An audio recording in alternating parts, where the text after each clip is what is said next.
খ্রিস্টপূর্ব 1160 অব্দে ব্যাবেল নামক দেশের দক্ষিণে ফাদ্দান আরাম নামক এক শহর ছিল।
হে মহান ইস্তার, হে সকল প্রভুর মাতা, হে আমাদের দয়ালু প্রভু, আমাদের জন্মদানকারী মঙ্গলদাতা প্রভু, এই অবুঝ শিশুটিকে আরোগ্য দান করুন আর তার মা জননীকে আনন্দিত করুন। এই অবুঝ শিশুর মাতা প্রতিজ্ঞা করেছে প্রভু, তোমার দরবারে সে মূল্যবান হাদিয়া প্রদান করবে।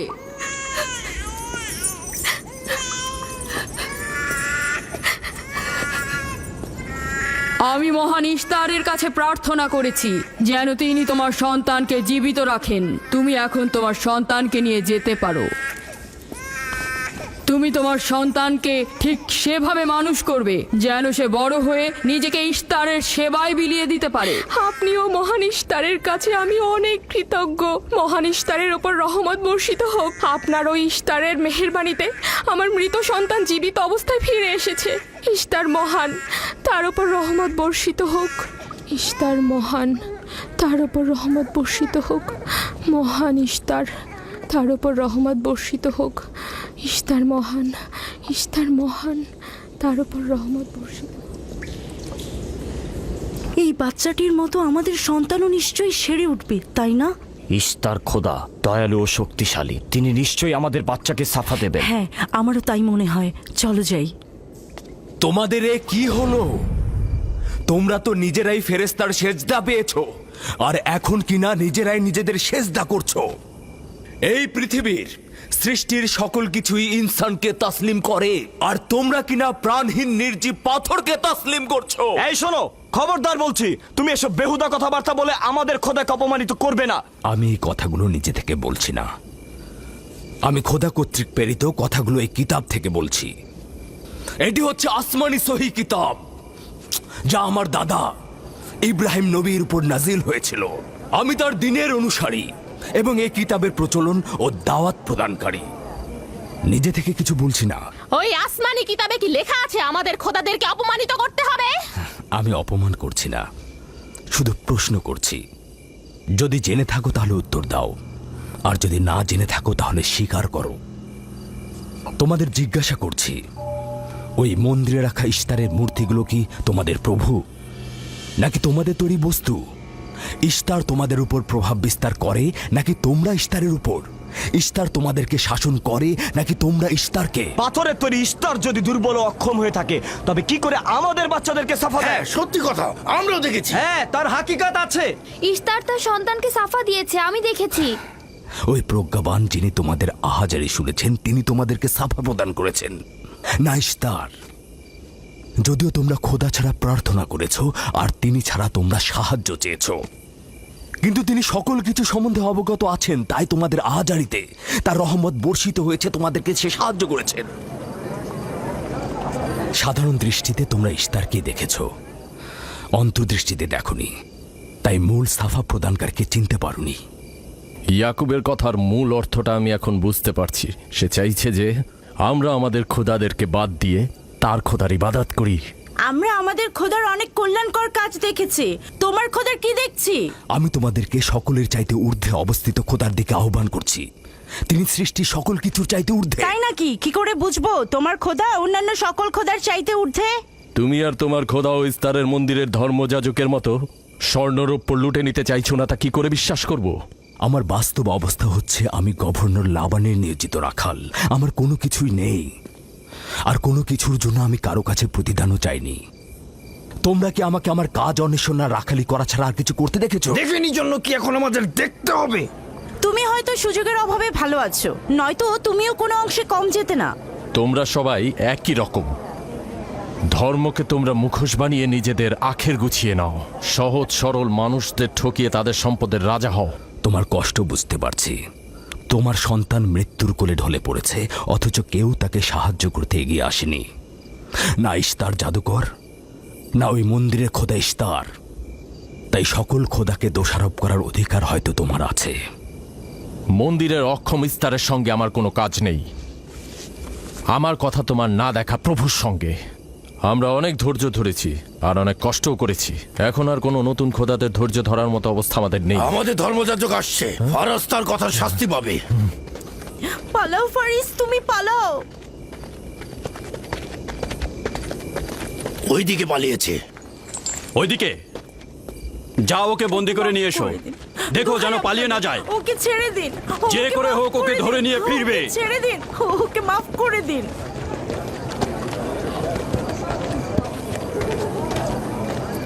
যদি শুধুমাত্র গভর্নরের জামাতা না হতে, তাহলে আমি জানি তোমাকে কিভাবে শায়েস্তা করতে হয়। মন্দিরের কোনো প্রতিনিধির সাথে আমার কোনো কাজ নেই। তোমরা সবাই চলে যাও। ইয়াকুবের কুফরি কথায় তোমরা কেউ কান দেবে না, আর কেউ বিশ্বাস করবে না। তোমরা কি কেউ দেখছো না? হ্যাঁ, এই ইয়াকুব তার কুফরি কথাবার্তার কারণে ফাদ্দানে দুর্ভিক্ষ নিয়ে আসছে। আমাদের ধর্মযাজক ঠিক কথাটাই বলেছেন। ইস্তারের অভিশাপে বালা মুসিবত আসার পূর্বেই চলো চলো আমরা এখান থেকে চলে যাই।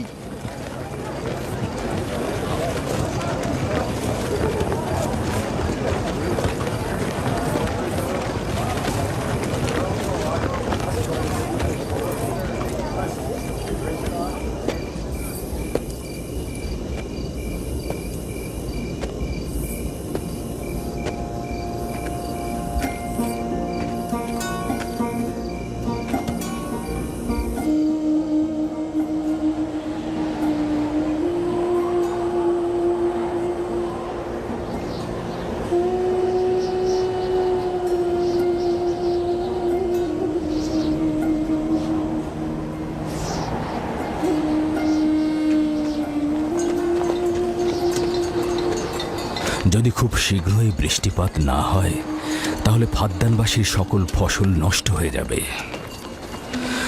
আশা করছি মহান খোদা অতি দ্রুতই বৃষ্টিপাত প্রদান করবেন। ওখানে কি হচ্ছে বাবা? এটা ফাদ্দানবাসীর প্রাচীন রীতিনীতি। এখানে ইস্তার নিয়ে কেউ কটু কথা বললে তাকে আগুনে নিক্ষেপ করে হত্যা করা হয়। বিচার করা হয় না সে সত্য বলেছে কিনা। ছেড়ে দাও, ছেড়ে দাও আমাকে বলছি।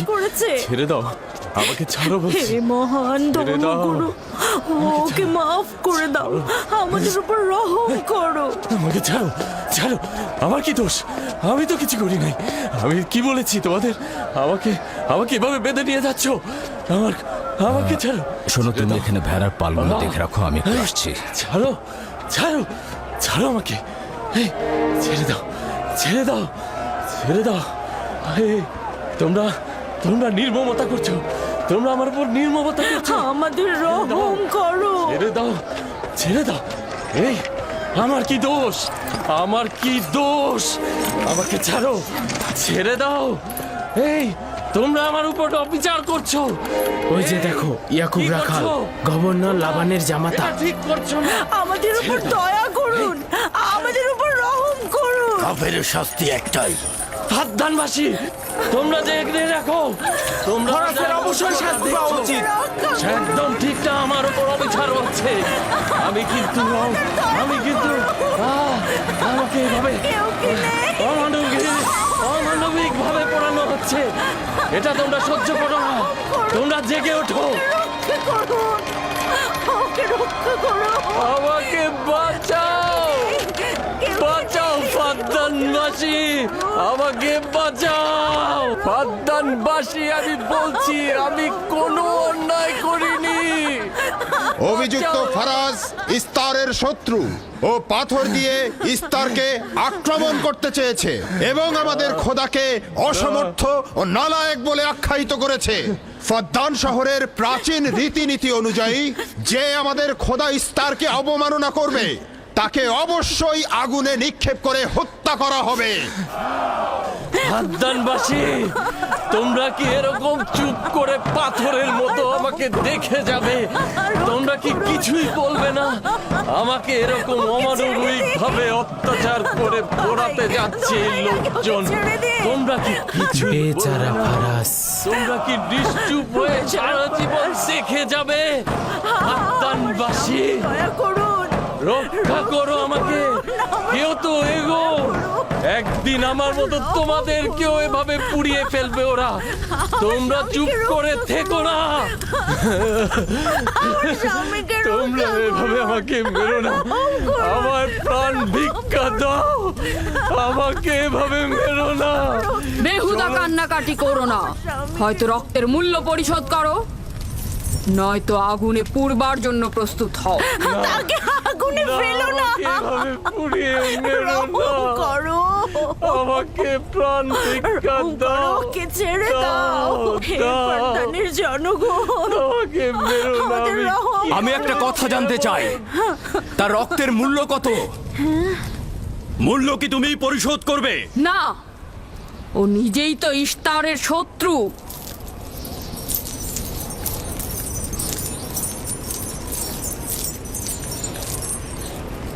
তুমি নিজেই তো ইস্তারের শত্রু, প্রথমে তোমার নিজের রক্তের মূল্য পরিশোধ করো। তাহলে আমাকে বন্দি করছো না কেন? বন্দি করো। অগ্নিপিণ্ডের মধ্যে নিক্ষিপ্ত হওয়া তো আমাদের বংশের প্রাচীন ঐতিহ্য। আমার দাদা ইব্রাহিম, উনিও তো একবার নমরুদের আদেশে অগ্নিপিণ্ডের মধ্যে নিক্ষিপ্ত হয়েছিলেন। এখন পর্যন্ত তুমি যে গ্রেপ্তার হওনি তার কারণ তুমি হচ্ছ গভর্নরের ভাগিনা। তার অর্থ দাঁড়াচ্ছে এই যে আমার মামা গভর্নর লাবান ইস্তারে খোদাকে অবমাননা করতে পারে কোনো শাস্তি ছাড়াই। ওকে গ্রেপ্তার করো আর ওর দাদার মতো ওকেও আগুনে নিক্ষেপ করো।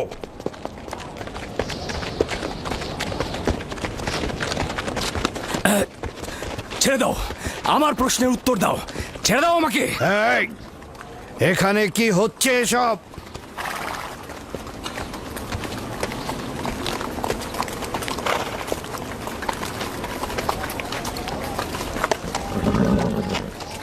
ওকে ছেড়ে দাও আর অভিযুক্তকারীকেও মুক্ত করো। ফারাসের অবশ্যই শাস্তি পাওয়া উচিত। যখন ইয়াকুব জীবনের মূল্য পরিশোধ করতে চায় তখন তোমাদের কোনো অধিকার নেই ওকে শাস্তি দেবার।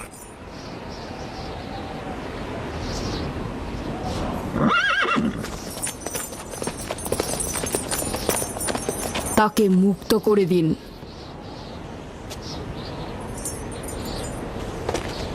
ইয়াকুব, তুমি অবশ্যই ফারাসের জীবনের মূল্য স্বরূপ 500 দিনার পরিশোধ করবে।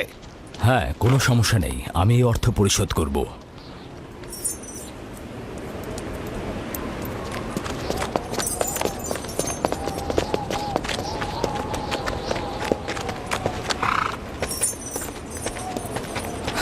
খোদা তাআলা আমার দয়ালু মামাকে হেফাজত করুক। ইয়াকুব, আমি তোমাকে কতক্ষণ এরকম বিপদ থেকে বাঁচাতে চোখে চোখে রাখবো?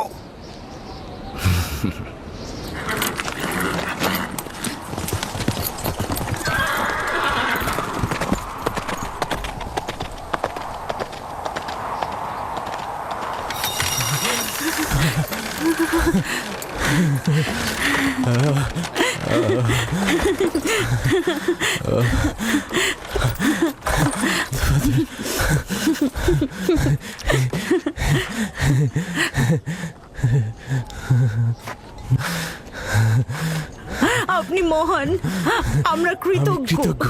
আমরা আমি অনেক আপনাকে খুব কৃতজ্ঞ কৃতজ্ঞ। আপনার কাছে আমার জীবনের মূল্য স্বরূপ যে অর্থ আপনি প্রদান করবেন তার বিনিময়ে সারা জীবন আমি আপনার কৃতদাস হয়ে থাকব। আপনি মহান, আপনি মহান। আপনি ফারাজকে মৃত্যুর হাত থেকে বাঁচিয়েছেন, আপনি আমাদের নতুন জীবন দিয়েছেন। হয়েছে হয়েছে, এবার এসো এসো।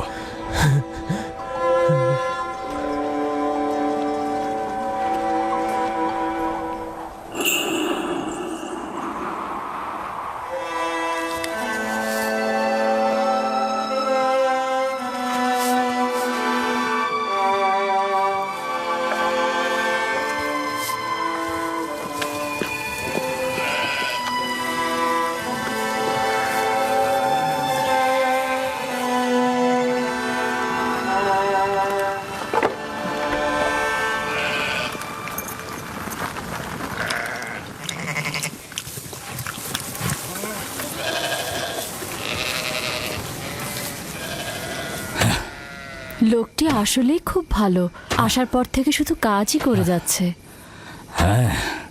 বছরের পর বছর ইস্তার, ফাদ্দান ও ব্যাবলের লোকজনকে অন্যায়ভাবে কোরবানি দিয়ে আসছে। আজ তোমার পিতার জন্য আমি ও ফারাজ বেঁচে গেছি। আপনি ওর জীবন বাঁচিয়েছেন বলেই ও ইস্তার পূজা ছেড়ে এক খোদার ইবাদতে মশগুল হয়েছে। হ্যাঁ, তা হয়েছে রাহেলা। আসলে যখন সে মৃত্যুর হাত থেকে রক্ষা পেয়েছে তখনই এক খোদায় বিশ্বাস এনেছে। আমাদের মুসাফির কখন পৌঁছবে? খুব শীঘ্রই হে খোদার নবী, বেশি দিন বাকি নেই। বছরের পর বছর তোমার সন্তানের প্রতীক্ষায় রয়েছি। যদি খোদা চায় তো খুব শীঘ্রই এই প্রতীক্ষার অবসান ঘটবে।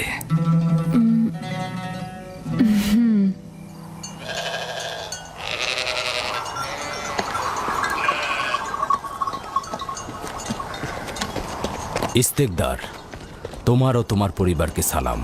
তোমার উপরও দরুদ বর্ষিত হোক ইয়াকুব রাখাল। হ্যাঁ, কৃতজ্ঞতা জ্ঞাপন করছি। মন্দিরে ইস্তারের জন্য খোরমা হাদিয়ে নিয়ে যাচ্ছ? প্রভুদেরকে তো অবশ্যই খুশি করতে হবে, তা না হলে তো এবছর বৃষ্টিপাত হবে না, তাই না? আমার কিন্তু মনে হয় মন্দিরের ইস্তারে চাইতে তোমাদের বেশি দরকার ওই খোরমা। তোমার কাজ হচ্ছে আমাদের খোদাকে অপমানিত করে আমাদেরকে রাগান্বিত করা, তাই তো? তোমরা কি নিশ্চিত যে ইস্তারের মন্দিরের ওই পাথরের মূর্তিগুলো সত্যিকার অর্থে বৃষ্টি বর্ষিত করতে পারবে? তোমার এসব কুফুরি কথাবার্তার কারণেই আমাদের মন্দিরের খোদা নাখোশ হয়েছে, আর এই কারণেই ফাদ্দানের আকাশে আজ মেঘ নেই। এই ইয়াকুব, ইস্তারের অবমাননা থেকে তুমি নিজেকে রক্ষা করো। চলে এসো, চলে এসো।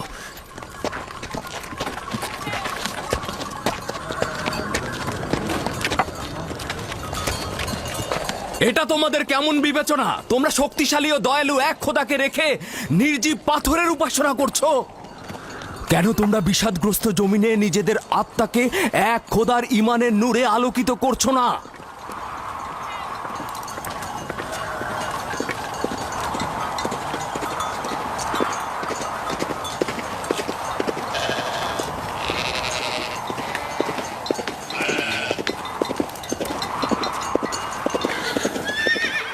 হে মহান ইস্তার ইলাহি, তোমার ফলপ্রসূ এই মন্দিরখানা তোমার শত্রুদের রক্ত দ্বারা পবিত্র করব। শুষ্ক মৌসুমকে এই অঞ্চল থেকে দূর করে দাও, তোমার রহমতের বৃষ্টি বর্ষণ করো। হে মহান ইস্তার ইলাহি, তোমার এই ফলপ্রসূ মন্দিরকে তোমার শত্রুদের রক্ত দ্বারা পবিত্র করব। হে মহান ইস্তার ইলাহি, এই অঞ্চলের শুষ্ক মৌসুমকে তুমি দূর করে আলী দাও, জনাব। তোমার রহমতের বৃষ্টি বর্ষণ করো। হে ইয়াকুব আবারও মহান মন্দিরের ইস্তার বিপক্ষে ইলাহি, দাঁড়িয়েছে, আমাদের খোদাকে তোমার অবজ্ঞা করেছে। রহমতের বৃষ্টি বর্ষণ করো। হে ইস্তেকদারের সাথে মন্দিরে ঢোকার সময় কথা বলেছে, তোমার আমিও দূর রহমতের থেকে বৃষ্টি দেখেছি। বর্ষণ করো। হে মহান ইস্তার ইলাহি, তোমার ইয়াকুব হাত গুটিয়ে বসে থাকবে না। ধ্বংস করো, তোমার দুশমনদের ধ্বংস করো, আর ফারদানের জনগণের উপর রহমতের বৃষ্টি বর্ষণ করো।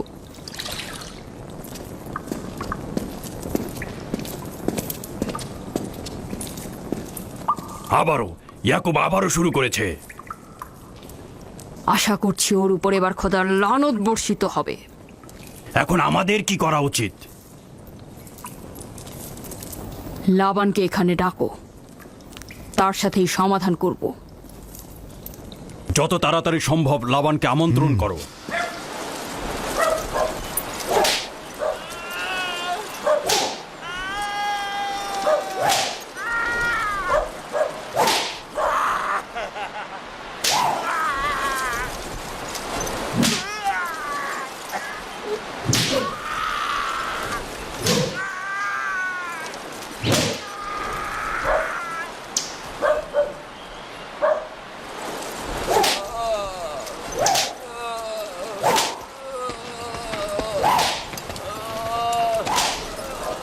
জনাবে আলী, ইস্তার মন্দিরের মহান ধর্মগুরু আপনাকে সাক্ষাতের জন্য আমন্ত্রণ জানিয়েছেন। গুরুত্বপূর্ণ কিছু? হ্যাঁ জনাবে আলী। এই, এবার বন্ধ করো।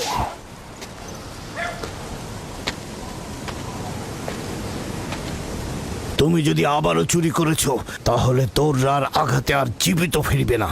আমি কথা দিচ্ছি এমন ভুল আর কখনো হবে না। ছেড়ে দাও একে। এসো।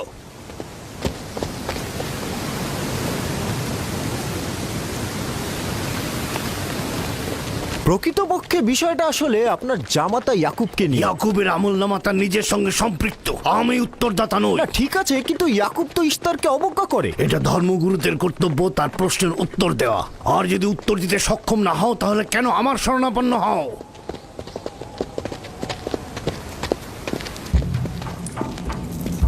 খোদার চাইতেও বড় খোদা মহান ইস্তার রাগান্বিত হয়েছেন। আমি দুর্ভিক্ষ দেখতে পাচ্ছি, যা ফারদানের জনগণের জন্য শুষ্ক মৌসুম আর মৃত্যুর কারণ হতে যাচ্ছে। জনাবে আলী, আমি তার আপনি একটু মধ্যে অপেক্ষা করুন, আমি শোকার্ত ধর্মগুরুকে অবস্থা খবর দেখতে দিচ্ছি। মহান ইস্তারকে সে রাগান্বিত করেছে। এ অপমান ইস্তার সহ্য করতে পারছেন না। কেউ একজন ইস্তারকে খেপিয়ে তুলেছে। যে মহান খোদাকে অপমান করেছে সে দ্রুতই শাস্তি পাবে। মহান ইস্তার তার বলি চাচ্ছেন। লাবান, কেন তোমার ভাগিনে ইয়াকুবের কুফরি বন্ধ করছো না? তোমরা তো ব্যাবিলনের জনগণের ইমানের মালিক। তার প্রশ্নের জবাব দিয়ে দাও। আমি তো গভর্নর, ধর্মগুরু নই। কিন্তু সে তোমার ভাগিনা এবং তোমার কন্যাদের স্বামী। আমি ফারদানের শান্তি আর নিরাপত্তায় নিয়োজিত। আমার ভাগিনার কার্যাবলী দেখার জন্য নয়। এই কারণেই তাকে শান্ত করতে হবে। সে ফারদানের শান্তি নষ্ট করছে।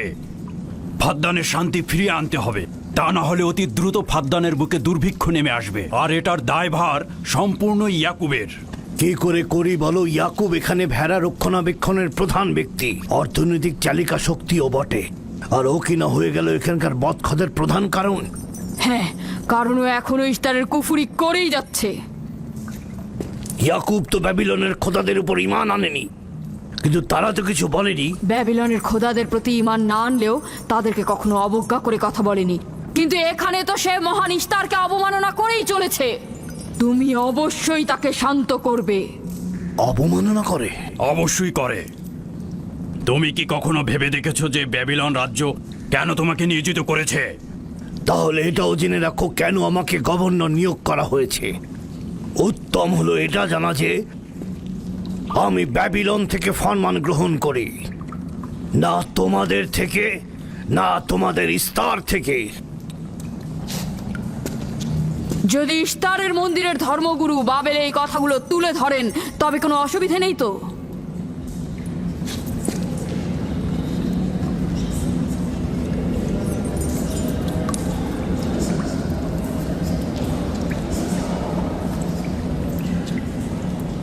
ঠিক আছে, আমি ইয়াকুবের সঙ্গে কথা বলছি। ইয়াকুবকে বলে দেবেন, আর কখনো যদি আমার পরিবারের সাথে ইস্তার নিয়ে কোনো কটু কথা বলে তাহলে তাকে আগুনে নিক্ষেপ করা হবে। কুকুরের ছানা তার বাবা মার কাছে ঘেউ ঘেউ শেখার আগে নেকড়ের কাছে ছিন্ন ভিন্ন হয়ে যায়। তোমার নিজের জবানের হেফাজত করো। এবারের মতো ক্ষমা করে দিচ্ছি, পরের বার কিন্তু করব না।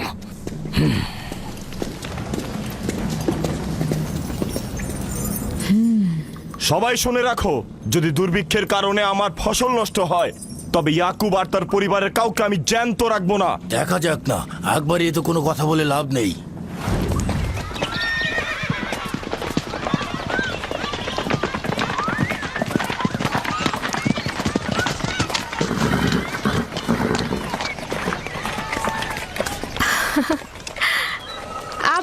এসেছেন।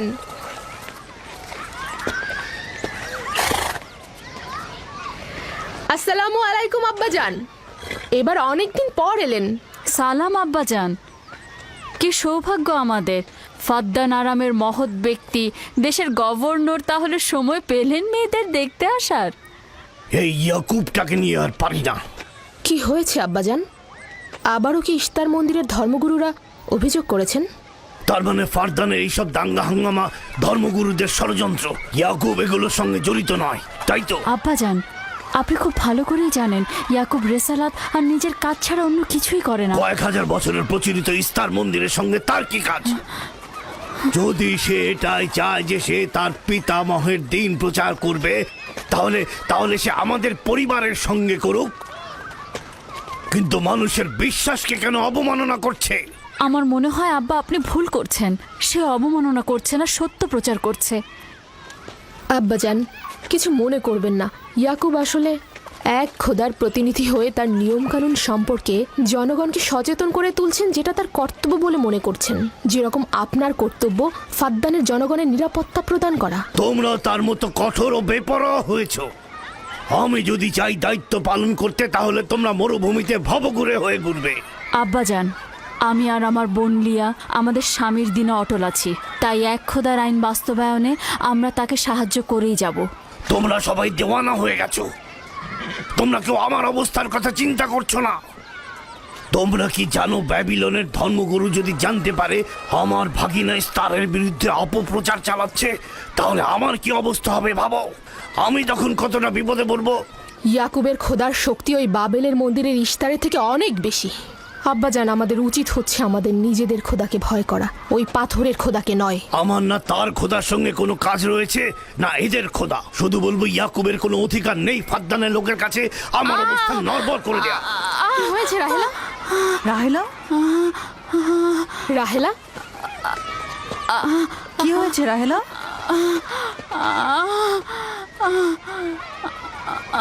রাহেলা, রাহেলা, কি হলো তোমার? এমন করছো কেন? আলহামদুলিল্লাহ, মনে হয় সময় হয়ে গেছে। যাও, ধাত্রীকে খবর পাঠাও। আচ্ছা আচ্ছা, যাও।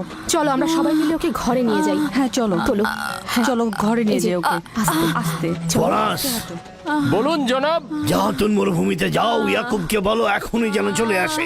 খুবই দ্রুত যাও। জি আচ্ছা। আমার ঘোড়াটা নিয়ে যাও।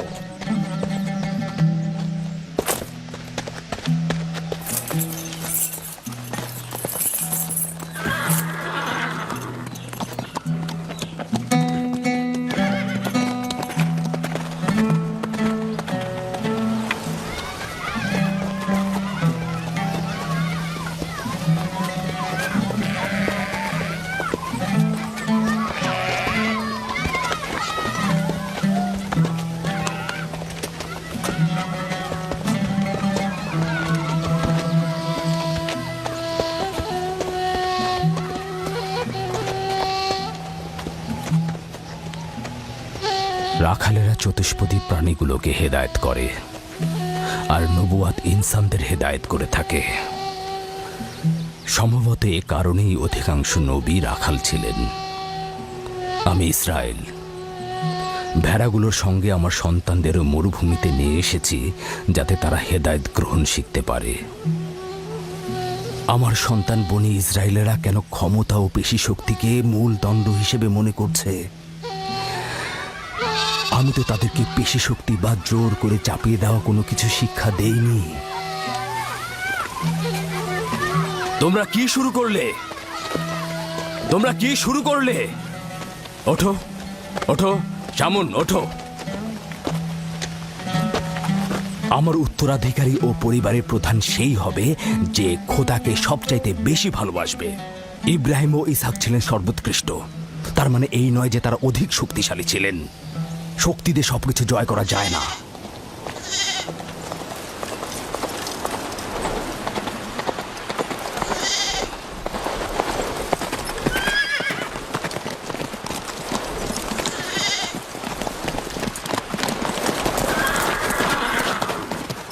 কি হয়েছে ফারাজ?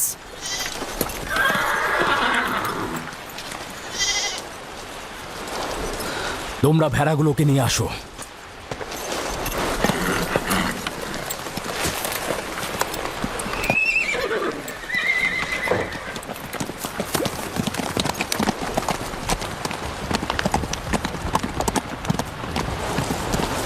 কিছু কি হয়েছে? আব্বাজান কোথায় গেলেন? কিছুই না, ভেড়াগুলোকে একত্রিত করো, আমরা ফিরে যাব।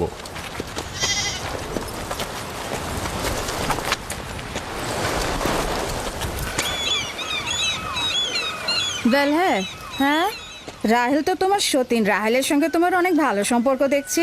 ওই সন্তান না থাকায় ভালো সম্পর্কটা ছিল। রাহেলের সাথে ভালো সম্পর্ক ছিল, ওই ইয়াকুবের সাথেও ভালো সম্পর্কটা ছিল। আমার সন্তান নেই, তার সন্তান হচ্ছে, ভালো সম্পর্কটা থাকে কি করে? এমন ভাবে বলছো কেন? রাহেল আর ইয়াকুব তো ইনসান হিসেবে খুবই ভালো। হ্যাঁ, কিন্তু ইয়াকুব তো রাহেলকে অনেক বেশি ভালোবাসে। আর যেহেতু এখন তার সন্তান হচ্ছে, তার স্থান তো সব স্ত্রীর থেকে উপরেই হবে, তাই না? ইয়াকুবের কয়টা স্ত্রী? 4 জন, আমি, লিয়া, জুলফা ও রাহেলা। এই বাদ দাও তো এসব, তাড়াতাড়ি চলো, না হলে শব্দ শেষে আবার আমার ঘাড়েই পড়বে। আরে আমি তো জানি ইয়াকুব বড় ন্যায়পরায়ণ আর মেহেরবান। সকল হিংসা ভুলে একটু ভালোবাসাটাকে বাড়াও, দেখবে সেও তোমাকে খুব ভালোবাসবে। আর ও তো খুব ভালো মানুষ। জনাবে আলী লাবান, আপনার ওপর শান্তি বর্ষিত হোক। ভালো পুরস্কার পেতে যাচ্ছ, কিন্তু রাহেল আর তার সন্তানকে সুস্থ চাই। চিন্তা করবেন না, আমি অনেক অভিজ্ঞ ধাত্রী।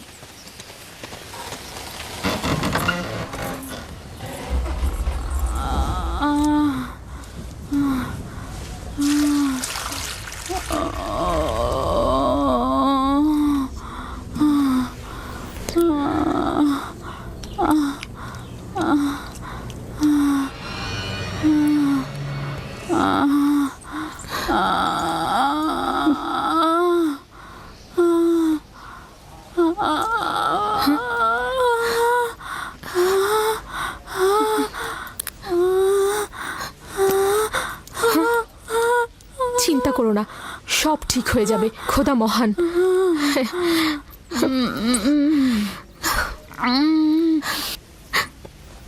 রাহেল, রাহেল, রাহেল, এই যে রাহেল, কি হলো?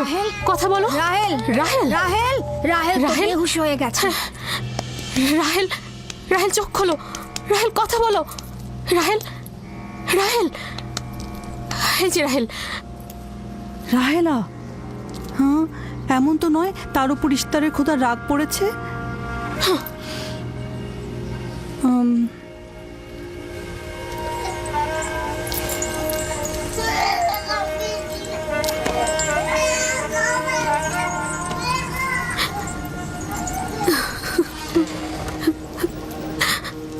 ওকে রাখো।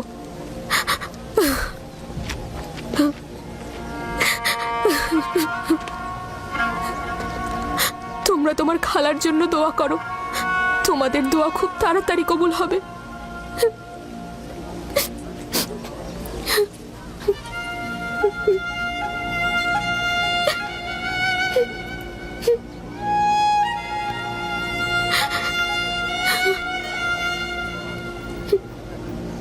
তোমরা কাজ করছো না কেন?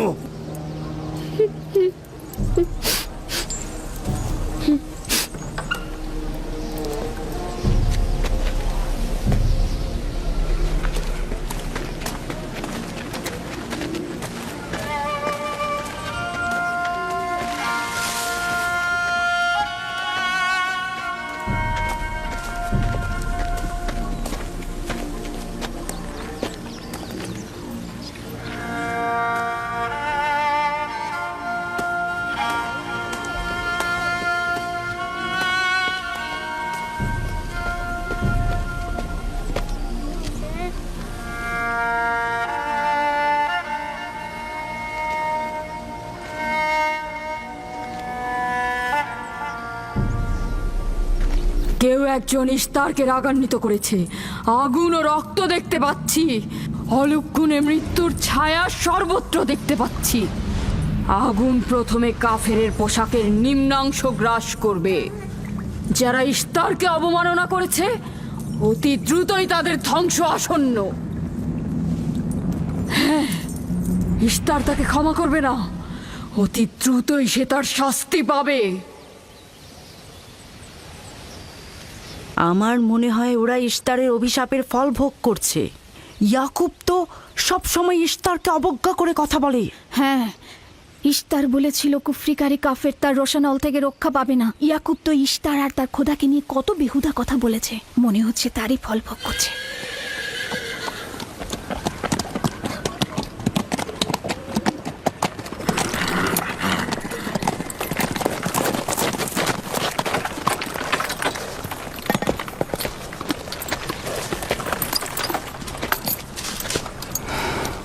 রাহেলের অবস্থা কেমন? আমি কিছু বলতে পারছি না।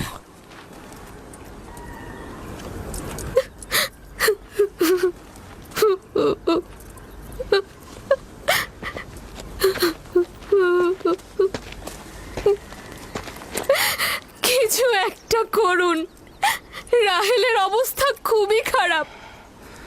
শান্ত হও, খোদার উপর ভরসা রাখো। তিনি যেমন চাইবেন তেমনই হবে, ভরসা রাখো। মানুষজন সব বলা বলি করছে, ইশতারের অভিশাপে আমরা এই বিপদে পড়েছি।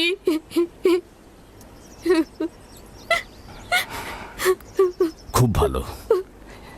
এবার দেখা যাক রাহেল ও তার সন্তানের খোদা সবচাইতে বেশি শক্তিশালী, নাকি ওই ইশতারে খোদা। খোদা রহম করো। তোমরা রাহেলের দিকে লক্ষ্য রেখো, আমি একটু আসছি। কোথায় যাচ্ছেন? আমাদের এই অবস্থায় ফেলে যাবেন না। শান্ত থাকো, আমার একাকিত্বের প্রয়োজন।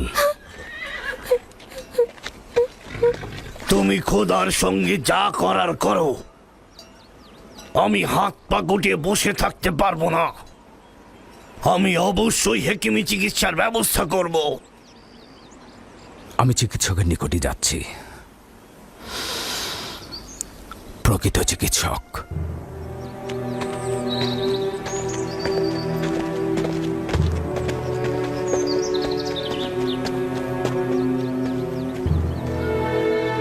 সে যেমন ফাদ্দানের লোকেদের বিপদের কারণ হয়েছে, তদ্রুপ আমার কন্যাদেরও বিপদের কারণ হয়েছে। জানি না ওর সঙ্গে কি করব।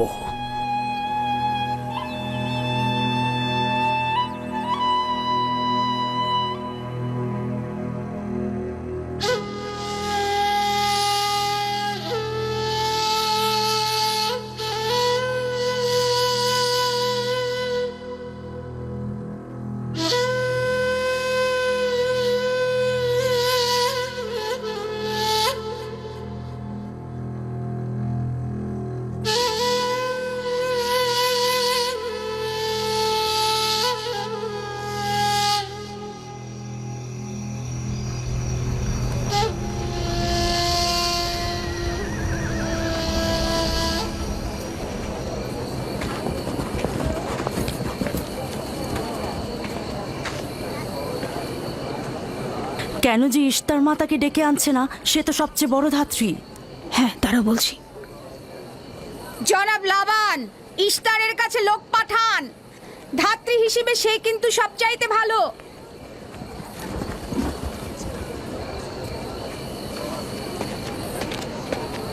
যাও গিয়ে খোঁজ নাও ইস্তার আছে কিনা।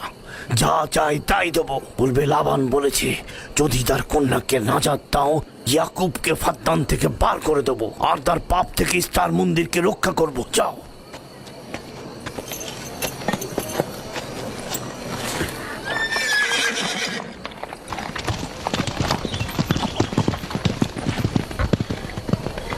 ইয়াকুব ইশতারের খোদাকে অপমান করেছে। ইশতারকে অবমাননা করার শাস্তি এইরকমই হয়। তোমাদের চেঁচামেচি বন্ধ করো।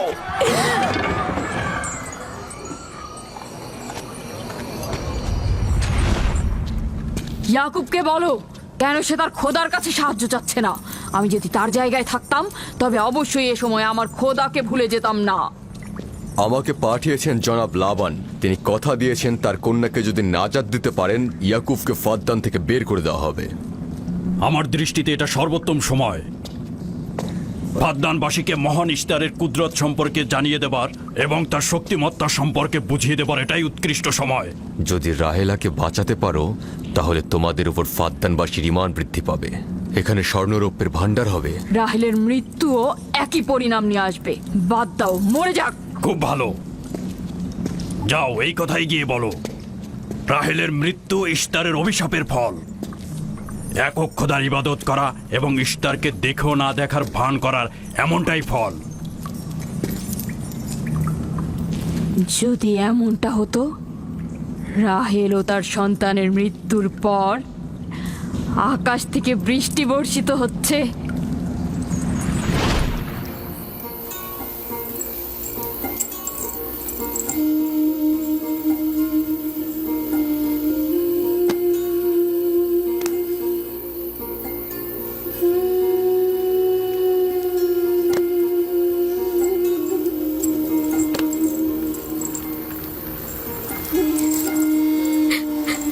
রাহেল, রাহেলা, রাহেলা, তুমি শুনতে পাচ্ছ?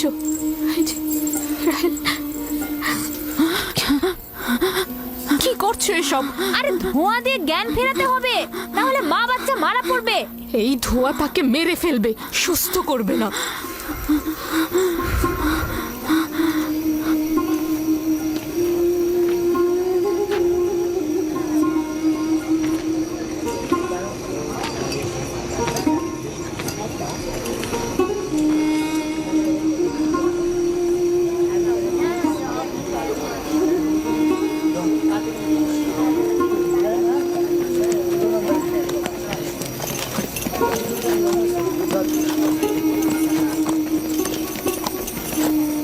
ইস্তার মাতে আসছেন। দেখা যাক এবার কার খোদা বিজয়ী হয়, ইয়াকুবের খোদা নাকি মন্দিরের খোদা। আরে পরিষ্কার বোঝা যাচ্ছে বিজয়ী হবে ইস্তার।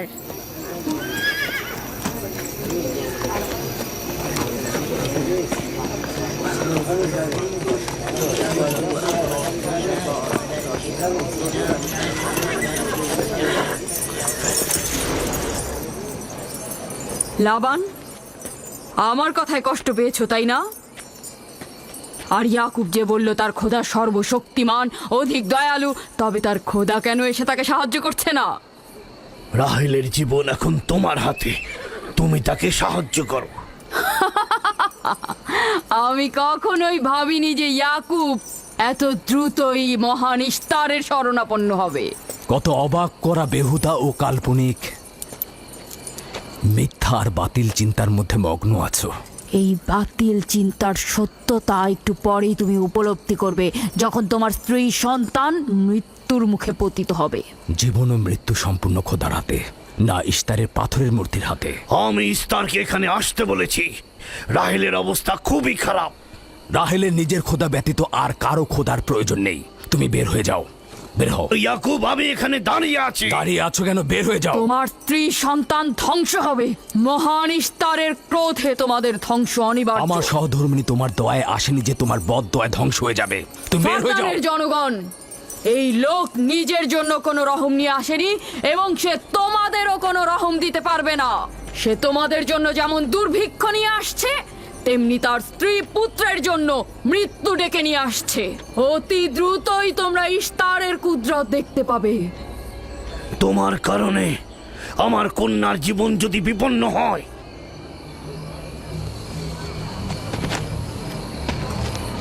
আর আকাশ মেঘাচ্ছন্ন, কিন্তু ইয়াকুবের চোখ থেকে অঝরে ঝরছে।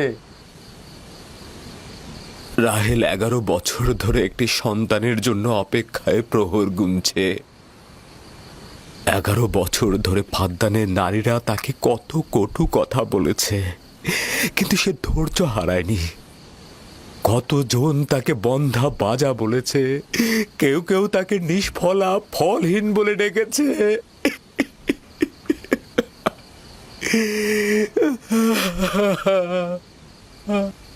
হে মহান ধর্মগুরু, আমাকে ক্ষমা করুন। আজ রাতে ইয়াকুব ও তার পরিবারের জন্য খোয়াব দেখেছি। আমাকে একাকী থাকতে দিন।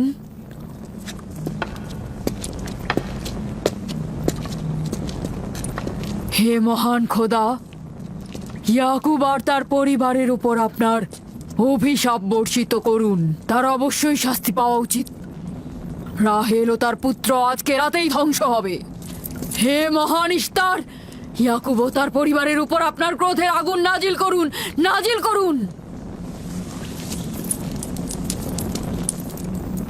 আজকেই ইয়াকুব ও তার পরিবারকে নির্বংশ করে দিন হে মহান ইস্তার। আমার এই সকল চিন্তা শুধু রাহেল আর তার পুত্রের জন্য নয়, আমার চিন্তা হচ্ছে এদের মৃত্যুর কারণে বহু ঈশ্বরবাদীরা খুশি হয়ে যাবে, নির্জীব পাথরে আরাধনা বেড়ে যাবে, এর বিরুদ্ধে আমার এতদিনের আন্দোলন সংগ্রাম ব্যর্থ হয়ে যাবে। কিছু একটা করুন, আমার স্ত্রী সন্তানকে নাজাত দিন। আর এটা দেখে যেন ফাদ্দানের অধিবাসীরা জেগে ওঠে। তাদের নাজাত দিলে ফাদ্দানের অধিবাসীরা জেগে উঠবে আর বহু ঈশ্বরবাদীদের বিরুদ্ধে এক ঈশ্বরবাদীর বিজয় হবে। হে মহান খোদা, আপনি মালিক, আপনি আমাকে সাহায্য করুন, সাহায্য করুন।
এই গভীর রাতে নূর কোথা থেকে এলো?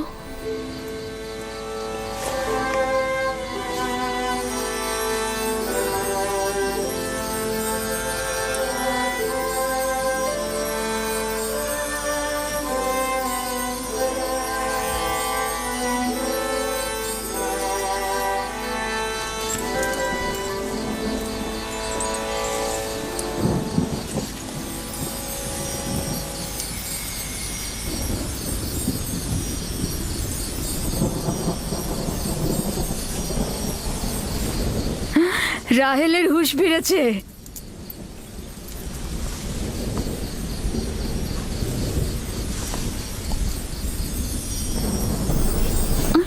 ওর ব্যথা আবার বেড়েছে। রাহেল, রাহেল, রাহেল।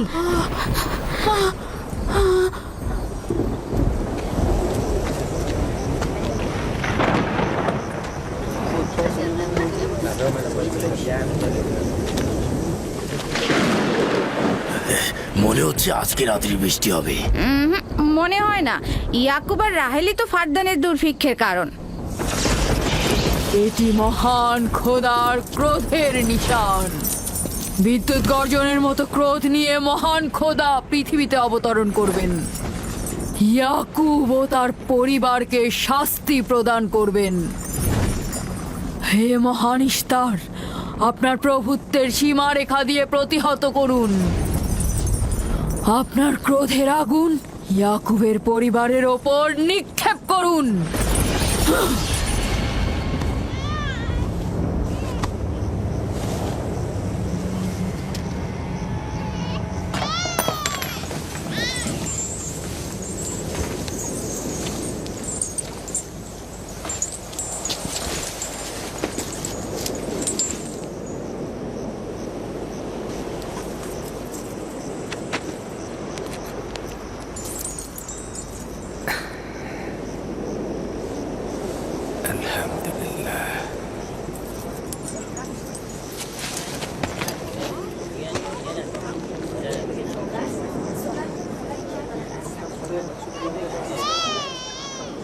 তার মানে রাহেলের সন্তান সুস্থভাবেই পৃথিবীতে জন্মালো।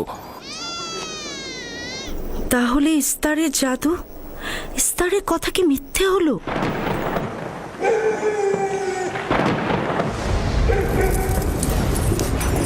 ফাদ্দানের জনগণ আপনার কুদরতে আজিম আর জাদুকর ইশতারের জাদু দেখুক।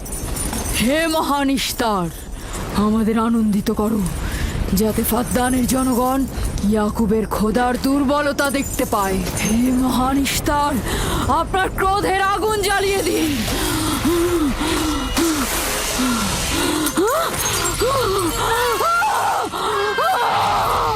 আগুন, আগুন,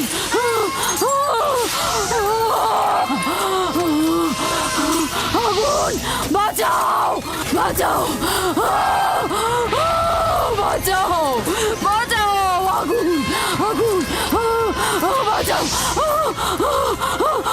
আগুন, ইশতার,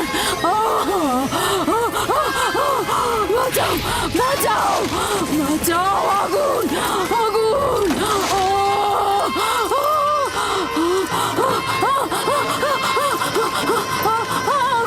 আগুন, আগুন, আগুন, বাঁচাও, বাঁচাও, বাঁচাও,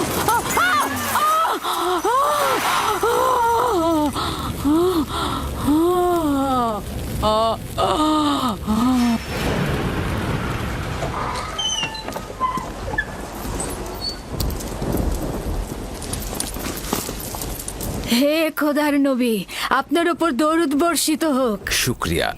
খোদা তাআলার রহমত সবার উপরে বর্ষিত হোক। মোবারক নতুন মানুষের আগমন। মোবারক হোক।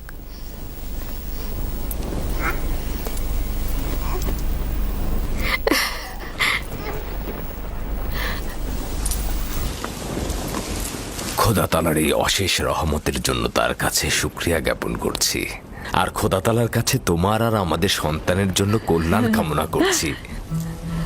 11 বছর ধরে তোমার অপেক্ষায় ছিলাম, এত দেরি করলে কেন? জানতে চাইলেন না আপনার সন্তান মেয়ে না ছেলে? ইউসুফ কি মেয়ের নাম নাকি ছেলের নাম? আপনি কি করে জানলেন? কে আপনাকে বলেছে?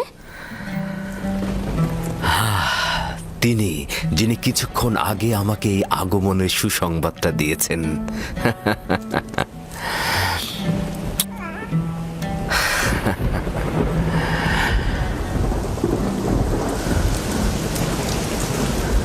এই বৃষ্টিও তোমার কদমের বরকতেই হচ্ছে।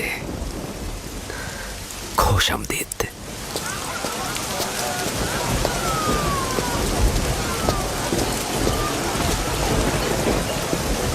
রাহেল ও তার সন্তান সুস্থই আছে। তাতে আমাদের কি? দেখো বৃষ্টি এসেছে, এটা ফাদ্দানের দুর্ভিক্ষকে তাড়িয়ে দেবে। এটা লক্ষ্য করছো না কেন? বৃষ্টি, ইয়াকুবের সন্তান রাহেল সবই একই যোগসূত্রে বাঁধা।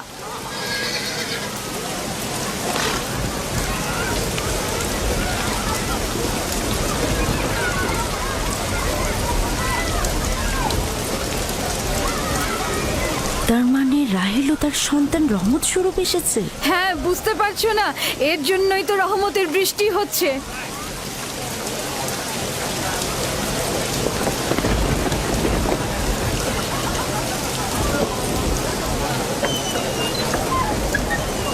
প্রিয় জনগণ, কেন তোমরা দাঁড়িয়ে আছো?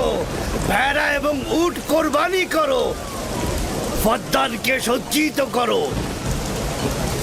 আর ইয়াকুবের খোদার প্রতি অবশ্যই ধন্যবাদ জ্ঞাপন করব, কেননা আজ আমার কন্যার জীবন রক্ষা করেছে এবং আজ ফাদ্দানের দুর্ভিক্ষ শেষ হওয়ার শেষ দিন।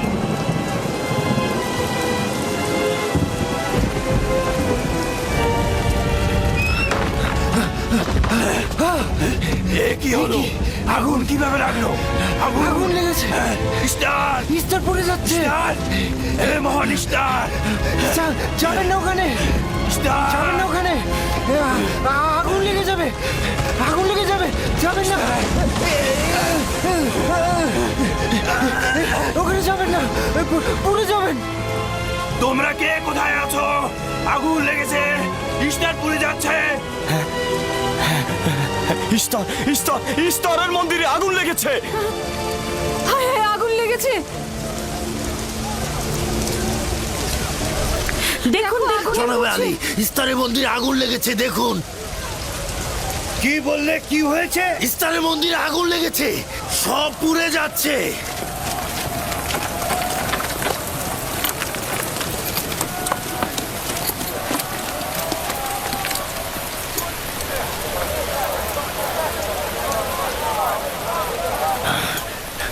এটা কিভাবে ঘটলো? এই, আমার সঙ্গে এসো।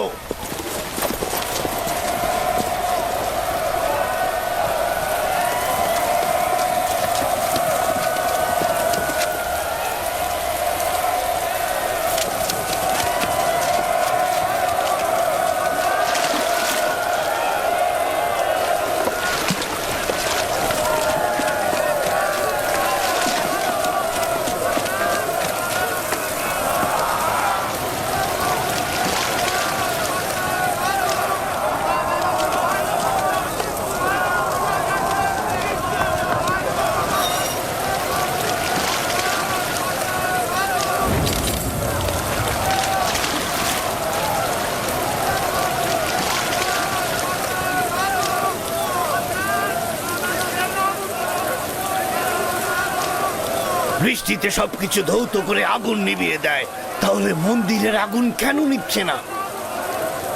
এটা তো অদ্ভুত ঘটনা। বাঁচাও, বাঁচাও, বাঁচাও, আগুন, পুড়ে গেলাম, পুড়ে গেলাম, বাঁচাও, বাঁচাও আমায়, বাঁচাও। বাঁচাও, আগুন, আমাকে বাঁচাও, আমাকে বাঁচাও।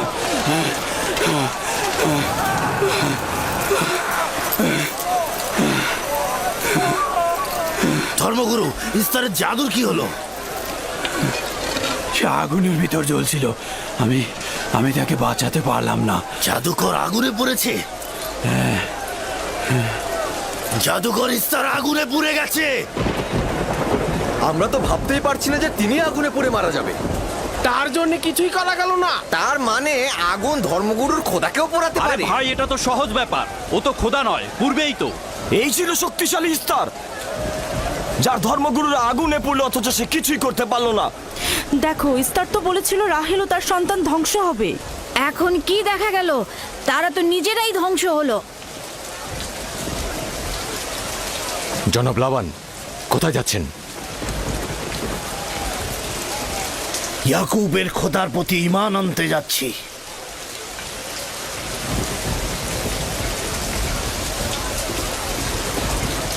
এখন কি হলো ধর্মগুরু?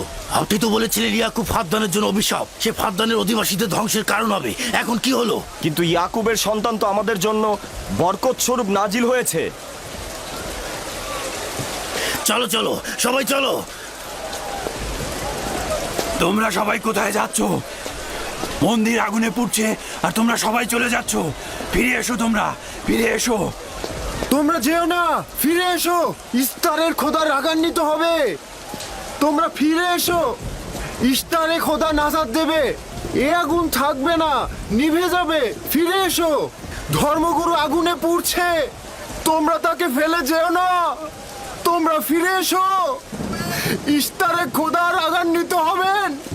তোমরা ফিরে এসো, আগুন নেভাও। আমি তোমাদের অনুরোধ করছি, তোমরা ফিরে এসো, ফিরে এসো।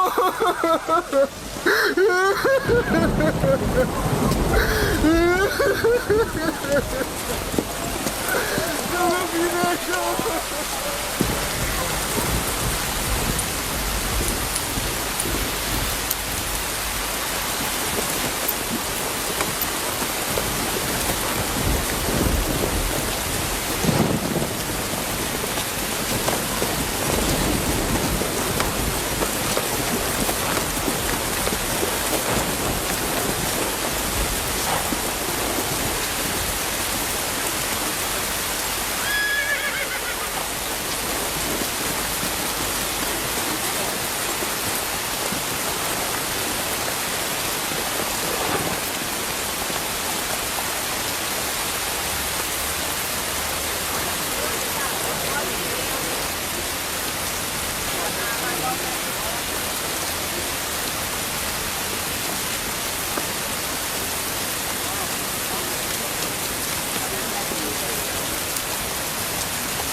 মনে হচ্ছে ইলাহি পাকের রহমতের বৃষ্টি এ অঞ্চলের মানুষের দেহ ও আত্মাকে পবিত্র করেছে।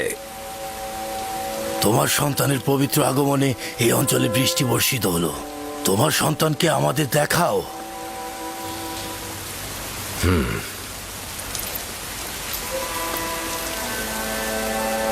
আমি অনিবার্যভাবে তোমার নবুয়াত স্বীকার করছি, কেননা পরিষ্কারভাবেই দেখছি যে তোমার সন্তানের আগমনে ইস্তারের মন্দির ধ্বংস হয়ে গেছে, আমাদের দুর্ভিক্ষও চলে গেছে।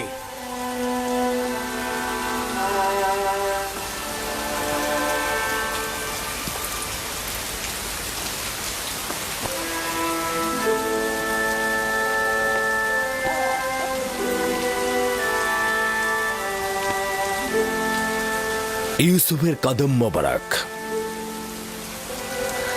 কিন্তু যিনি ওই ইস্তার মন্দির ধ্বংস করেছেন এবং ফাদ্দানে বৃষ্টি বর্ষণ করেছেন, তিনি আমার খোদা।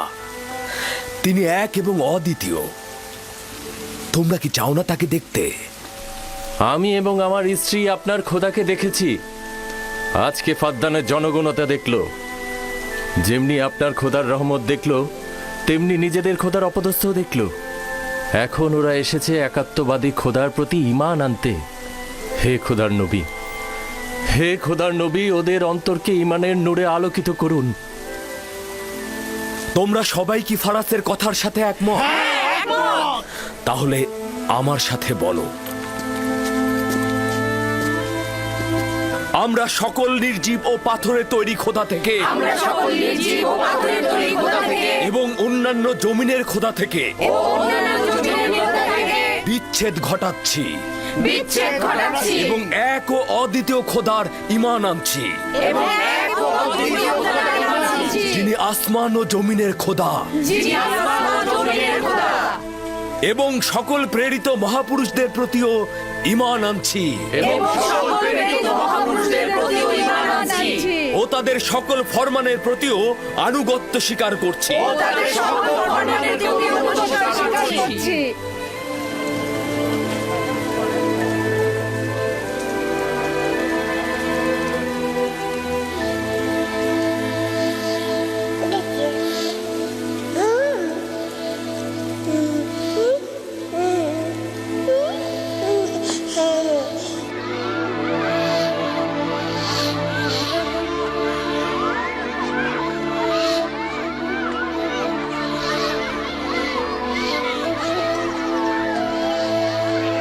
ইস্তার জিগুরাতের ওপর খোদার গজব নাজিল হওয়ার 5 বছর অতিক্রান্ত হল এবং এই 5 বছরে একাত্মবাদী খোদার নিয়ামক ফাদ্দানে বিস্তৃতি লাভ করল।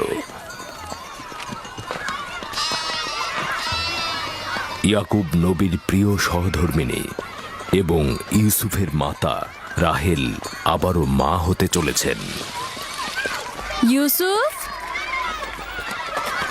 জি আম্মাজান। আজ তুমি তোমার পিতার সাথে মরুভূমিতে যাবে। ঠিক আছে আম্মাজান, আপনি যা বলবেন তাই হবে। এই যে নিন।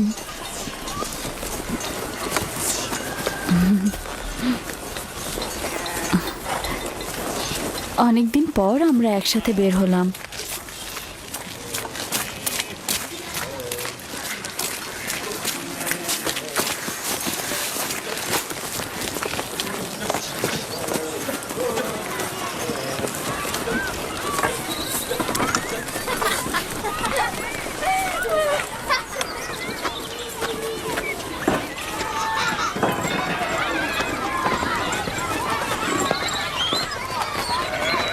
রাহেলের যখন সন্তান ছিল না তখনও সে ইয়াকুবের প্রিয়তম ছিল, আর এখন তো কথাই নেই। আমি আর জুলফা তো ইয়াকুব নবীর বিনোদন সঙ্গী হওয়ার যোগ্যতাই রাখি না। তোমার মা লিয়া তো পারে, তাকে নিয়ে যায় না কেন? সম্ভবত হাতে কাজ আছে, আর তিনি মরুভূমিতে বিনোদন করার মতন আগ্রহী নয়। সম্ভবত। আমাদের তো মনে হয় তোমার পিতা রাহেল ছাড়া কাউকে ভালোই বাসে না।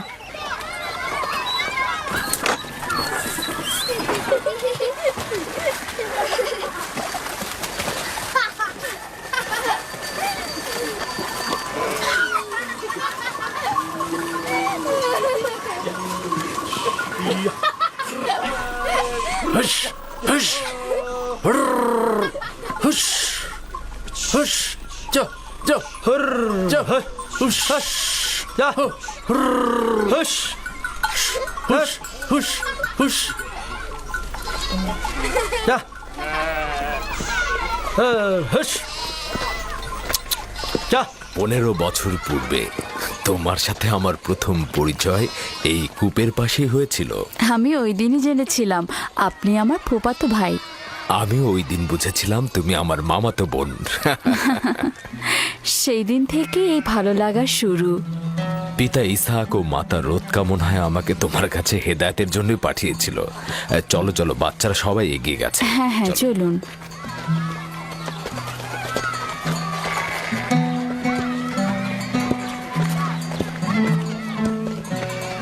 যখনই আমার পিতা বুঝতে পারলেন আপনি আমার অনুরক্ত, তখন তিনি মোহরানা বাবদ 7 বছর ভেড়ার রাখালি ঠিক করে দিলেন।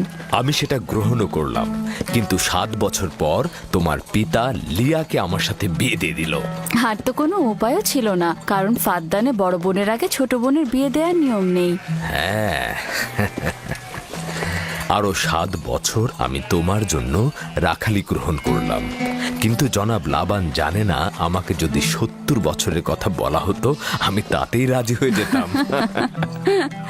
কত দ্রুত সময় চলে যাচ্ছে। হ্যাঁ,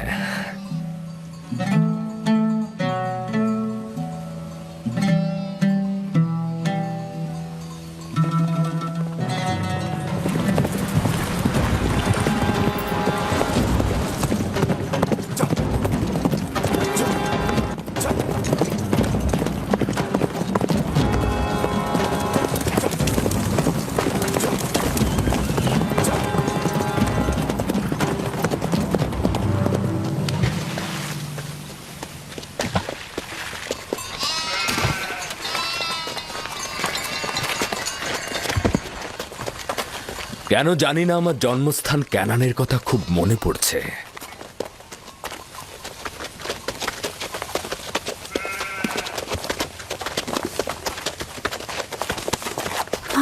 ওরা সত্যি সত্যি মারামারি বাঁধিয়ে ফেলবে না তো?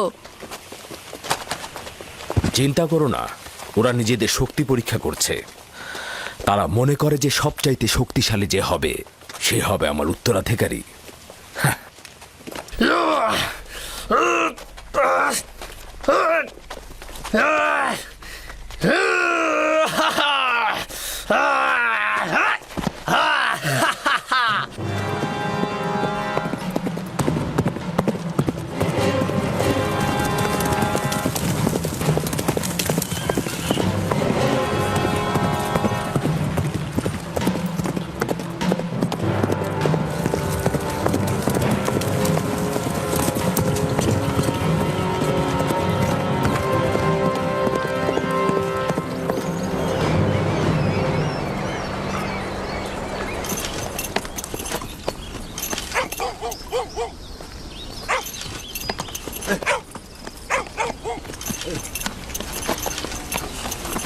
সালাম, ইয়াকুব নবীকে চেনেন? পয়গম্বর ইসহাকের পুত্র সে। চিনব না কেন? তিনি এবং তার সন্তান তো ফাদ্দানের কল্যাণের প্রতীক। আচ্ছা, এখন তাকে কোথায় পাওয়া যাবে? তার মামা এখানকার গভর্নর, তার কাছে যাও।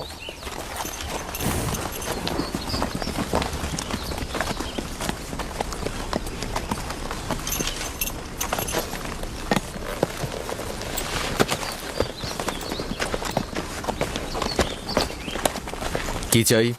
কানান থেকে বার্তা এনেছি, জনাব গভর্নরের সাথে কথা বলতে চাই। ঠিক আছে, আসুন।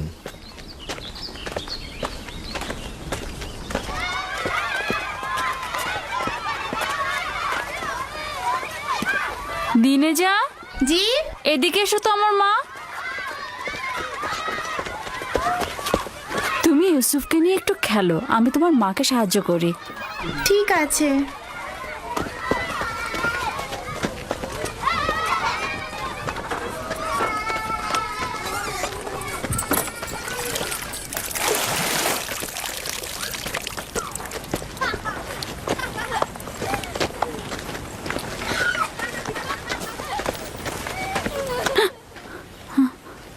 রাহেল, কোনো খবর আছে?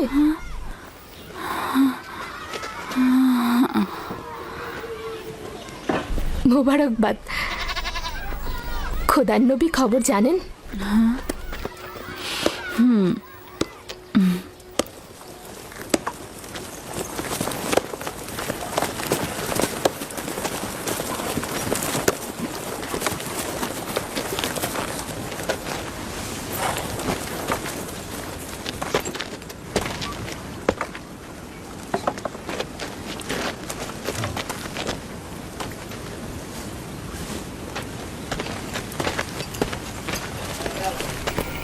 সালাম নানাজান।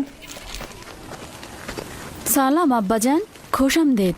সালাম, হঠাৎ করে আমাদের স্মরণ করলেন?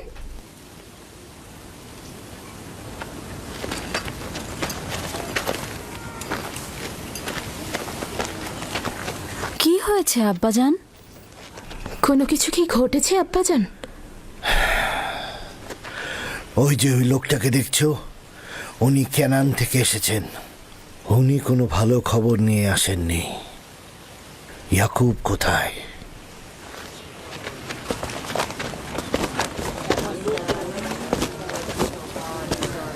বাবা, আমার প্রিয় মামা লাবান, কি খবর?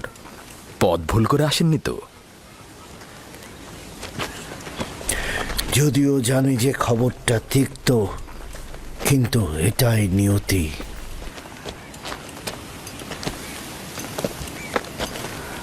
আসলে কি হয়েছে? তোমার পিতা ইসাক নবী অনন্তের পথে যাত্রা করেছেন।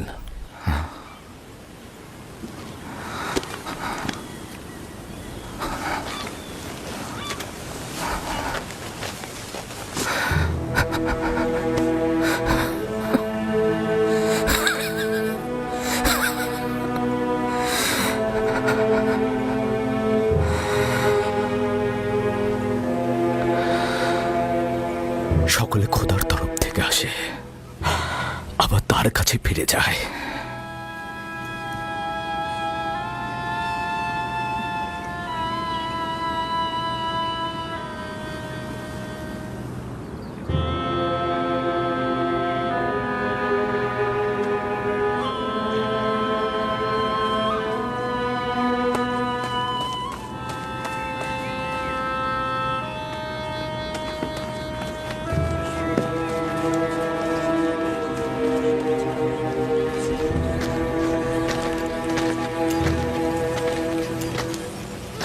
এখন কি সিদ্ধান্ত নিচ্ছ খোদার নবী?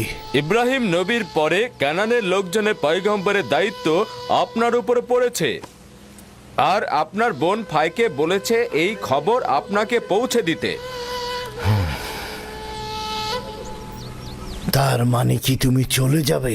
মৃত্যুর হাকিকাত অনিবার্য, যা সকলকে বরণ করতে হয়। কেউ পালিয়ে বাঁচতে পারে না, এমনকি আউলিয়া ও আম্বিয়া একরামগণ। আমি তোমাদের প্রতি কৃতজ্ঞ। আমি খোদা তাআলার কাছে সবর ও সহনশীল থাকার তৌফিক চাইছি। হে খোদার নবী, যদি আমরা কসম করি যে আপনার ফরমানের প্রতি আমরা অনুগত থাকব, তাহলে কি আপনি ফাদ্দানে অবস্থান করবেন? আমি ফাদ্দানের জনগণকে ভালোবাসি। তোমাদের ত্যাগ করা আমার পক্ষে কষ্টকর। এটা আমার ইচ্ছা নয়। আমি আমার নিজের ইচ্ছাতে যাচ্ছি না যে আমি নিজের ইচ্ছাতে থাকব।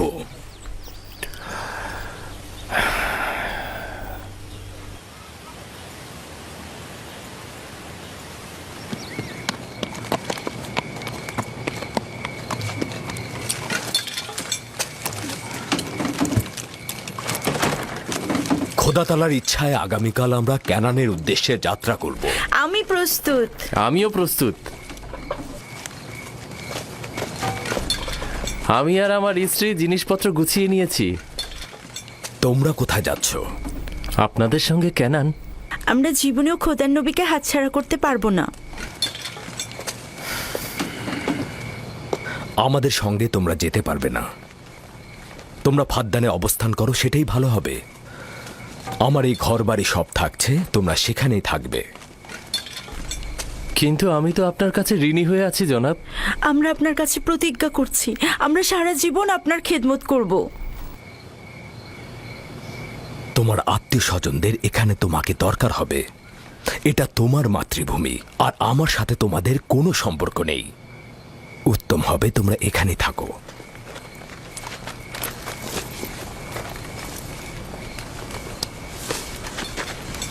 খোদা তাআলাকে অসংখ্য কৃতজ্ঞতা জ্ঞাপন করছি যে আমাদেরকে হেদায়েতের নূর দিয়েছেন। আমি তোমাদের হাসি, আনন্দ, দুঃখ, বেদনার বছরের পর বছর শরিক ছিলাম। তোমরা একদা নির্জীব পাথরের পূজারী ছিলে। খোদা তাআলা একত্ববাদের নূর তোমাদের কলবে ঢেলে দিয়েছেন। তোমরা সেই সকল নির্জীব পাথরগুলোকে দূরে নিক্ষেপ করেছ আর একাত্মবাদী খোদার দিকে ধাবিত হয়েছ। ঈমানের মর্যাদা ও ইলাহির দাওয়াতের মর্ম বুঝবে।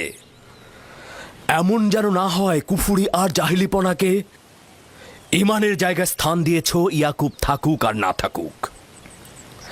তোমাদের চিন্তাধারা আর কার্যকলাপের মধ্যে সব সময় এক খোদায় বিশ্বাস অটুট রাখবে। খোদা তোমাদের সহায় হোক।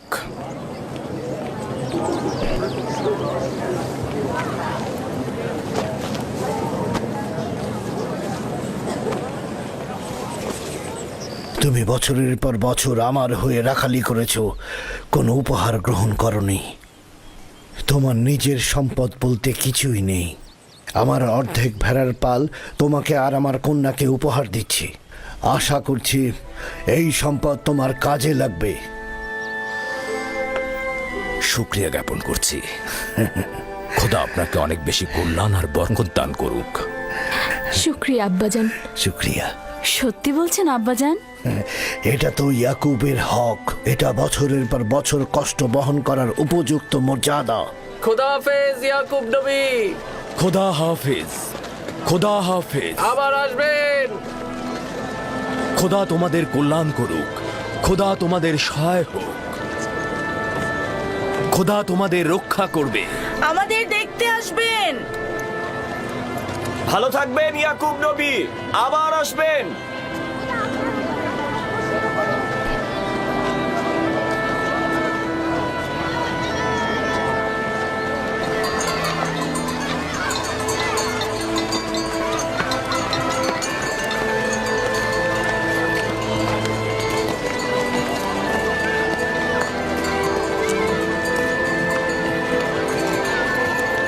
খোদা তাআলা তোমাদের রক্ষা করবে।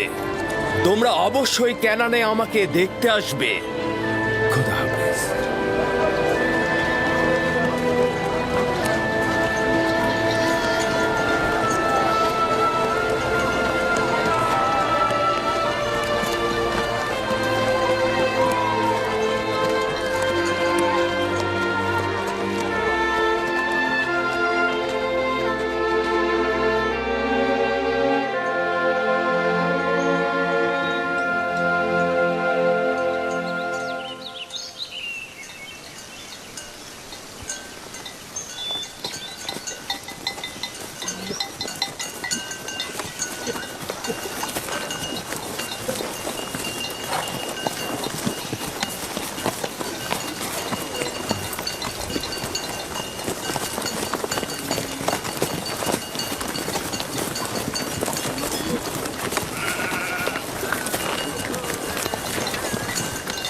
খালামণি, বেলহে আর জুলফা আমার আম্মাজানের প্রতি ঈর্ষান্বিত কেন? এটা তোমাকে কে বলেছে? সবাই তো বলছে। ইয়াহুদা নিজে বেলহে আর জুলফার মুখ থেকে শুনেছে। ছোটদের এ ব্যাপারে হস্তক্ষেপ করা উচিত না, কিন্তু যেহেতু তুমি প্রশ্ন করেছো, উত্তর দিচ্ছি। বেলহে প্রথমে তোমার আম্মাজান রাহেলের কানিজ ছিল। যেহেতু রাহেলের সন্তান হচ্ছিল না, সেহেতু তোমার আম্মাজান বেহেলকে তোমার আব্বাজানকে উপহার স্বরূপ দিলেন, যেন বেলহের কাছ থেকে সন্তান লাভ করেন। আর তোমার আব্বাজান তাকে অনেক ভালোবাসেন। বেলহে দল এবং নাপতলির জন্ম দিলেন। এতে সে তোমার আব্বা আম্মার কাছে অনেক সম্মানের পাত্র হলেন। এখন তুমি দুনিয়াতে আসার পর থেকে সে মনে করছে তার জায়গাটা নষ্ট হয়ে গেছে। খালামণি, জুলফা কি আপনার কানিজ ছিল?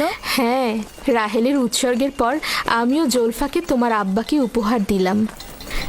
চাইছিলাম না তোমার আব্বাজানের মোহাব্বত রাহেলার প্রতি অধিকতর হয়। জত ও আশরের মাতা হচ্ছে জুলফা।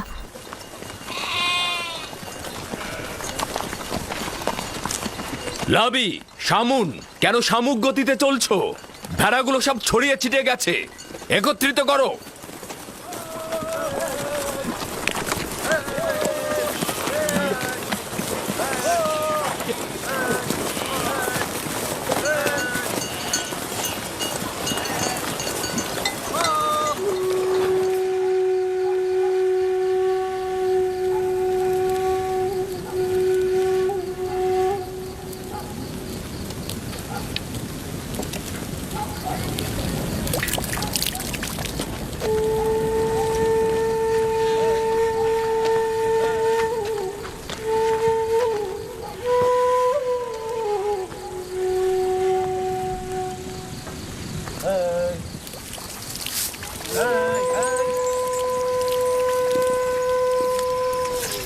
লিয়া,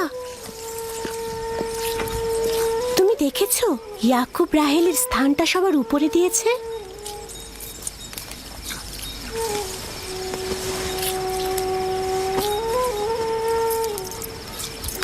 আমার বোনের সাথে আমার কোনো ঈর্ষার সম্পর্ক নেই।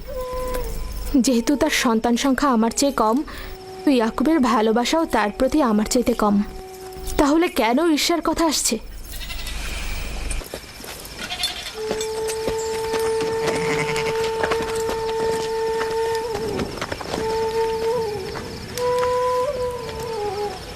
এটা তো পরিষ্কারই, তারা দুজন বোন, আমার পক্ষে কি আর কথা বলবে?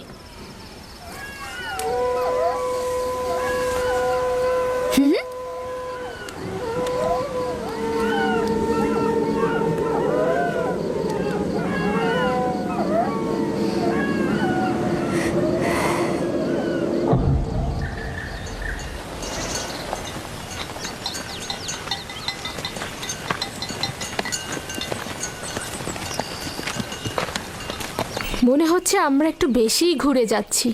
রাস্তার খুব একটা বেশি বাকি নেই। যাযাবর জীবনের গলিপথগুলো ঠিক এমনই, সফরের সাথে সাথে জীবনটাও এভাবেই চলে।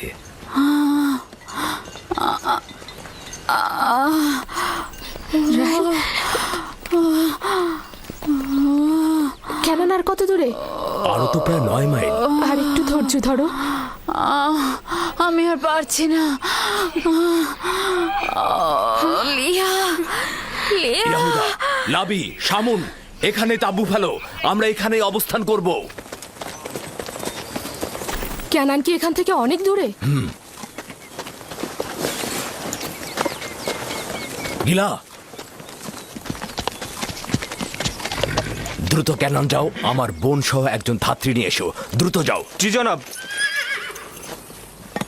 চিন্তা করবেন না, আমি দ্রুতই ফিরবো।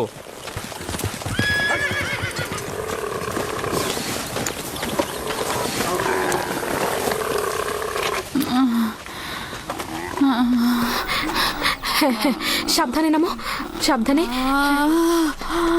এই সাবধানে নামো, সাবধানে। এসো, এখানে এখানে বসো। আস্তে আস্তে যাও, বসো। আস্তে বসো এখানে। আগুন তৈরি করো, লিনের কাপড় নিয়ে আসো। জলফা। হ্যাঁ হ্যাঁ আনছি। ধৈর্য ধরো, সব ঠিক হয়ে যাবে। কি হয়েছে আম্মাজান? আপনার কি অনেক খারাপ লাগছে? চিন্তা করো না, কিছুই হয়নি। দিনে ইউসুফকে নিয়ে যাও। চলো না, ও থাকুক। ধৈর্য ধারণ করো বোন আমার।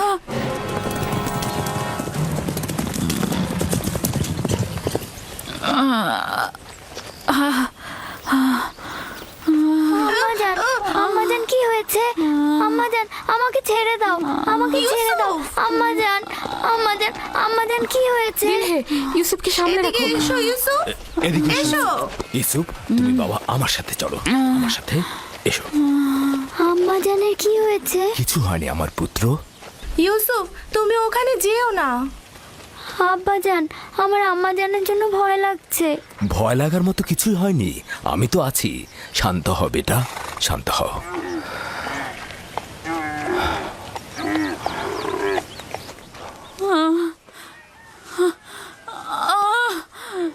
খোদা তাআলা তাকে রক্ষা করুক। তার পূর্বের বেদনা অনেক কষ্টদায়ক ছিল। আহারে, কি অবস্থা! রাহেলকে বলো দোয়া করতে।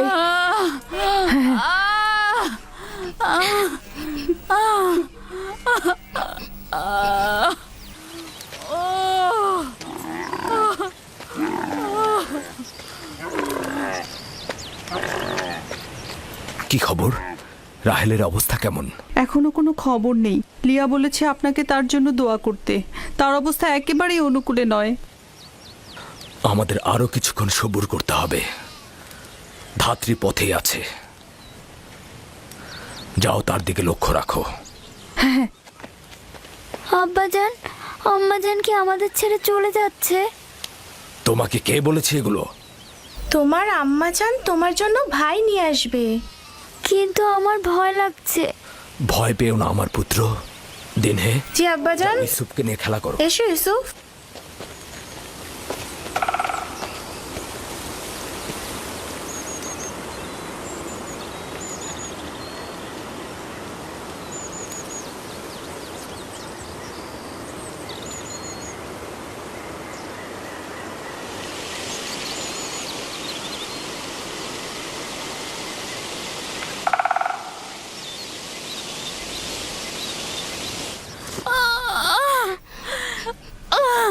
যদি রাহেলের পূর্বের মতো অবস্থা হয়, খোদা তাআলা তাকে রহমত দান করুন।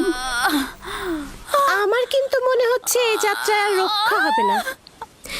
বদ চিন্তা থেকে মুক্ত থাকতে পারো না, অলক্ষণে পেঁচা।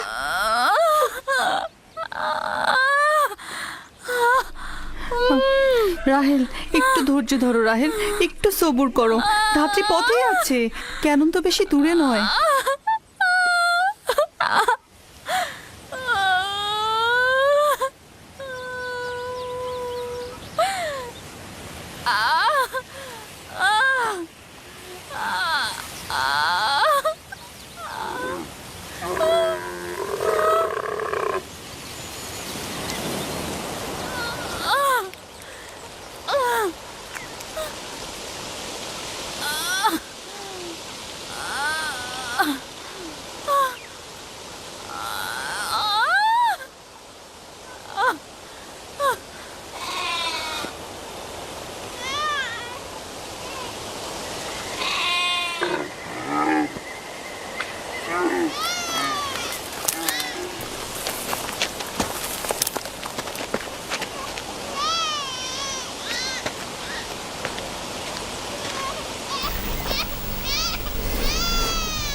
আম্মাজান, আম্মাজান, আম্মাজান, আম্মাজান, আম্মাজান, আম্মাজান, আম্মাজান, আম্মাজান, আম্মাজান, আম্মাজান,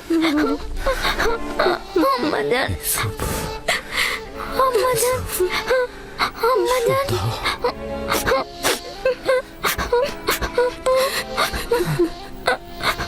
আম্মাজান, আম্মাজান,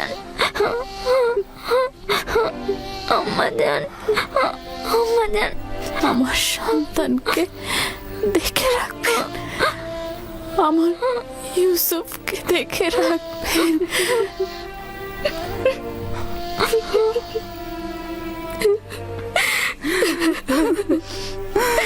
রাহেল, বোন আমার।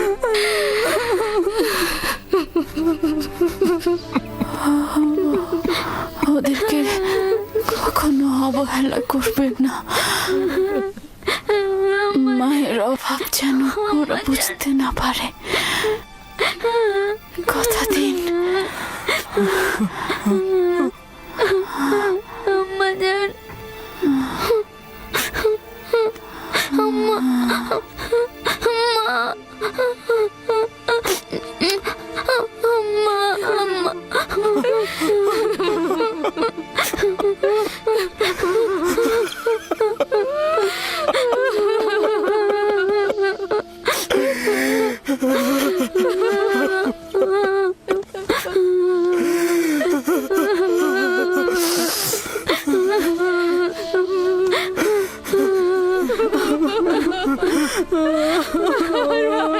মানু বোন আমার রাহেলা মানু